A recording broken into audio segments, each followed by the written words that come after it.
John's Company Second Edition. I think it goes to what, 7 players? No, it goes to 6. It goes to 6. Oh god, that would be 7 ridiculous. players. The 7th player is serving you drinks and feeding you because the game would go on for We that need long. sustenance. Now, yes. we are not going to go into this one in depth on this podcast because we are actually going to do that on a separate episode itself because it is such a weird, unique, wonderful, heavy game that we thought we will dedicate an entire episode to it. But if you've never heard of John's Company, I'm going to hand it to Damo, and Damo can give you the quick overview.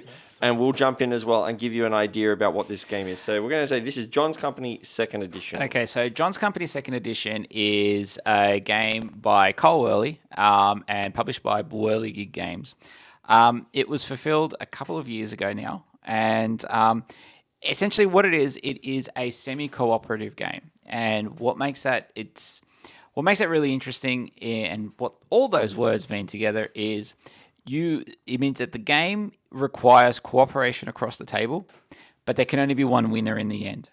So, and the game relies heavily on negotiation. So what that means is that you are working together. Yep. You are being really, really nice to each other. To a point. To a point, and then you just lie to each other, and then someone does something either unexpected or completely unexpected, and then attempts to run away with the game. Yep. So the actual theme of the game, which is John's Company, which is we are all rich English families, and we are all running different parts of the East India Trading Company in the 1700s. 1700s. So that pretty much just tells you the level of this game. Yeah, because I'd say- it's not the most exciting premise. Yeah, so that's the theme of the game is that we are each taking a unique family. In the version that we're playing, they're all they all have the same thing, but you take different roles in this company. So someone will be the chairman, someone will be the director of shipping, someone will be the manager of trading. You'll have 3 presidents of different areas of India, for example. Someone controls the military. Yes, and so before we keep going, we should also mention that the theme of this game does touch on some pretty heavy topics in regards to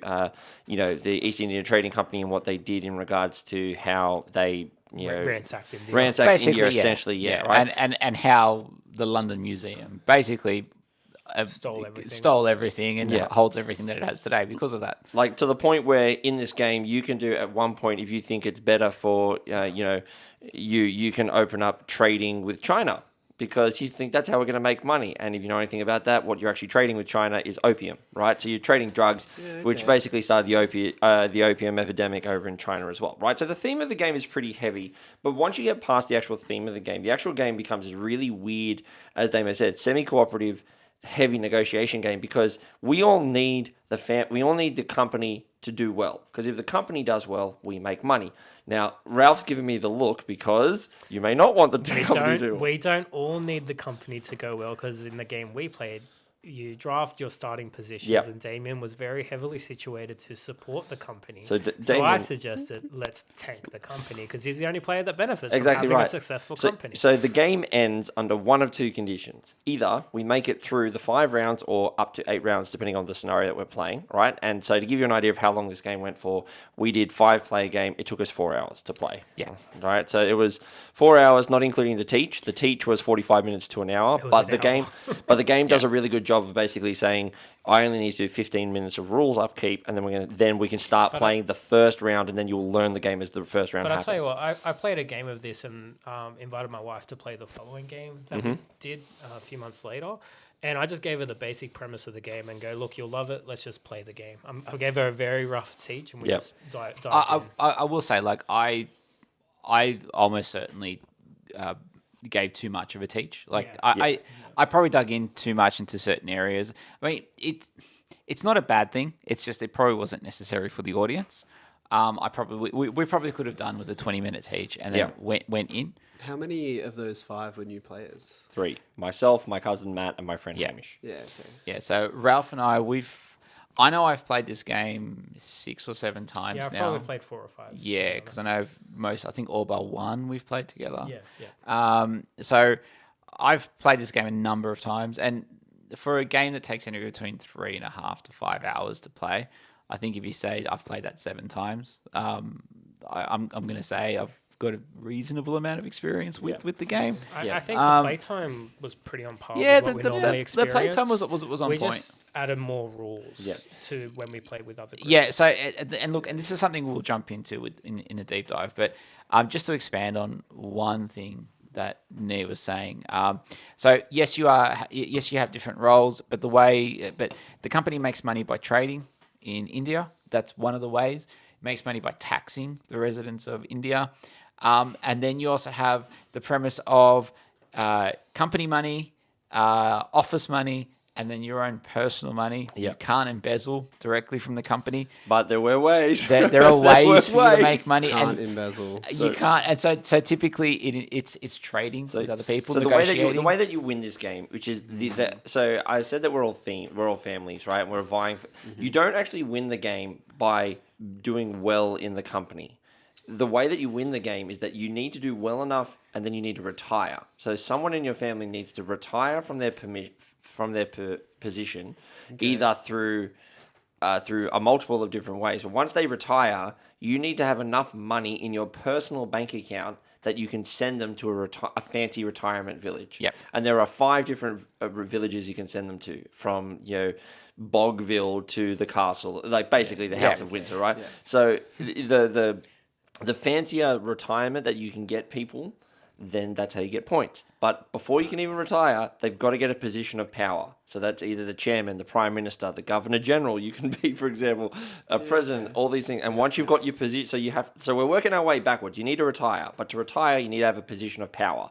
But to get a position of power, you either need to draft at the beginning of the game or put yourself in a position to be able to promote someone of your family through nepotism or getting consent for nepotism, or by getting someone else to vote you into that position through deals and so on and so forth, right? So we've been talking about this game. So I want to give you, we'll give you a little, so look, without going too much more into the game, let's tell you some of the stories that happened from our game, right? So we had, for example, I started off the game as the Prime Minister. So at the end of every round, basically we pull out laws and we get to decide, okay. We get to vote on new upcoming agendas. And like things that'll change the game, for example. So one of the things that I did was on the second round of the game, we had one of the laws come out that said, hey, you know what? We're going to have a Governor General. And I went, that sounds cool. Let's do that. And Damo really didn't want a Governor General on the board. No. It wasn't that I didn't want Governor General. So I wanted one of the other laws, which was around. Oh, that's right. Which would benefit me more because I'd get more money. Exactly right. So, but I said, you know what? I knew that would give Damien more. So he had a lot of shares invested in our company. So Damien really wanted this company to do well, because if the company tanks, which is what I was saying before, which is the only way this game ends, which is you either get through all the rounds of the game, or the company goes bankrupt, which you can do very easily, right? And it's not unheard of for this company to go bankrupt in round 2 or 3 if you're like literally of this game, right? So I said, okay, we're going to vote for the Governor General, which meant that in the India game board, everyone can become a different president of those areas or governor of the regions, and they can become positions of power that you can then retire to. I said, stuff that, we're having one Governor General who looks after everything, right? I thought that was really great. And so it just meant that, so we now have a Governor General. And it turned out that our Governor General, every round, they didn't retire, they got fired because they were doing an absolute crap job. So Matt got fired, then I immediately brought in the Governor General, got fired instantly. Ralph got fired. Then Ralph came in and he got fired as well. You know what's interesting as well? Like, we're diving into the game here a bit, but I funded that as chairman purely for selfish reasons.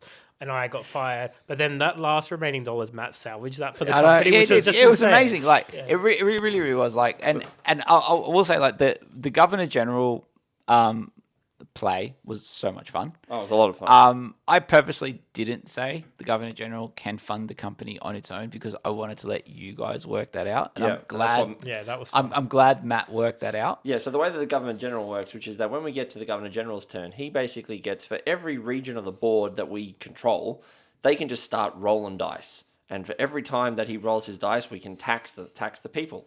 And as we start taxing people, we just start taking money. Yeah. And at one point, we realized that the chairman has to fund specific roles. So Ralph funded only himself, and he realized, wait a minute, this means I could use the Governor General to try and embezzle this, because then if I it's as closest to embezzling as you can to give myself. I think it was just money. straight up embezzling. really leaning into the semi part. Basically, to give himself money so that he could then do such a crap job that he immediately retires and then retire himself into a really fancy thing. 87% chance of success, and I failed. And he failed, yeah. It was great. So good, right? He rolled 3 5s and a 6. It was brilliant. He needed 4s or below. So that's just one story from the game, but there's plenty of others. I will say, like, just quickly, my favorite story came very, very early on. So like Nee said, he handed me the chairman card. I wasn't going to pass that on. I didn't know what I got the chairman, but I chose the prime minister instead, because I'm like, I don't know which one. I don't know if I should run this company. So and that combined with a couple other cards that I got just meant that I had the chairman, and then I had 3 shares in the company. And you're also the manager of shipping that thing at one point. So essentially, I controlled trade. I controlled shares and trade.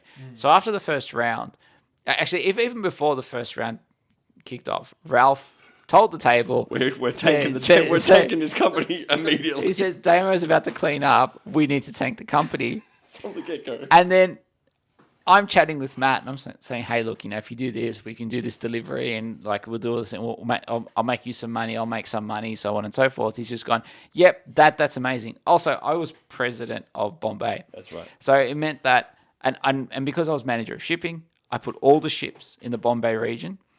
It meant that we could do a massive delivery. In Bombay, I think we made like 17 pounds. It basically cut myself, Matt, and Hamish out of the deal. No. Hamish. Matt was still in it. Yeah. Matt got £2 out of it.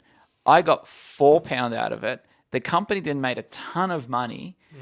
It then came when the round ends. You basically can then cash out the shares. You can pay out the shares or the dividends to the shareholders.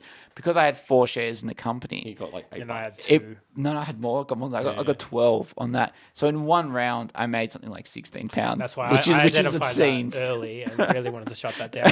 But like, there's so many great stories that come out of it. Like, I did a move that really dicked me with the prime ministership. Oh my god, it was so frustrating. It's just one of those games that really create those stories out of it. Good moments. So like, there's so many different mechanics and roles, but really it's a heavy negotiation game. Yeah, like, because the whole idea, like, for example, just very quickly on what Ralph was talking about, the Prime Minister, which is the Prime Minister gets fired from his role, not retire, fired from his role if he can't pass the law. So you can't just pick any law of the 3 that come out on the board potentially. You have to go, I think if I do this, basically there was have one. To try and get the majority of the It's like I pull one on the least. table and Damo goes immediately, if you pick that one, I am immediately going no, and I'm going to fire you in that position. I just said, look, I've got the votes, and I will make sure you lose the prime ministership. From what I hear, you got fired anyway. No, so. but here's the thing. But here's the thing, fellow viewers.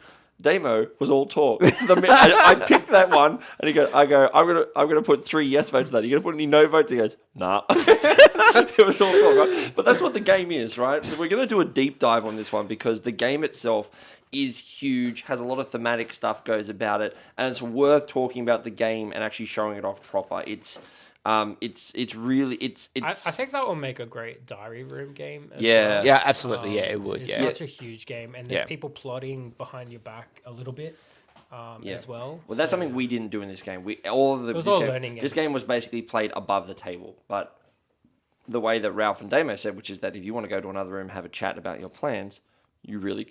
You definitely can. Yeah, you can. But we didn't, right? So that's why it's like, okay, we need to do this again and play it correctly. But at its core as well, like, this is why we don't want to go into it too much more, because it's all about negotiation. It literally is the whole. You can talk for hours about this game. Oh, you could, yeah. Anyway, but it was super fun. I will admit. So Damo said to me, "It's going to be in your top 10 immediately," and after the game, I went, I don't know if it's in my top 10. But then as I've let it sit for this past week, I'm starting to sit there. I'm just sitting there going, it's pretty dang close. It's pretty close. I need to I have to have a look and see if it passes the vibe check. I think for my What do you do? You walk past the board game, you're like, ooh. That's how I do my top 100. You know, you do your ranking to figure out your thing, but then you have to see if it passes the vibe check. Like, do I really think that brass is better than pipeline? No, the vibe is strong in brass. Yeah, exactly. Ooh, yeah. Anyway, so we're gonna move on from that because we could talk about this for a lot longer. John's Company is a great game. It's one of those games that like really shapes the story out of the game. And that's what makes a great board game. Is Cole? Is he the designer of Root? No. Yeah. So basically, Cole Early also designed Root. He also designed Oath, but the difference is that.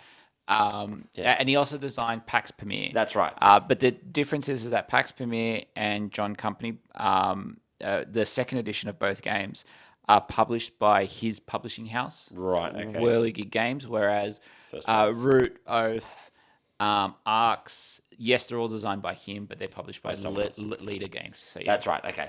Yeah. So look, if you like Root, if you like those kind of games, but it's weird. I don't like. I'm not a huge fan of Root, and Oath I found was interesting. But I love John's Company. It's not the same as Root, but it's a very super confrontation.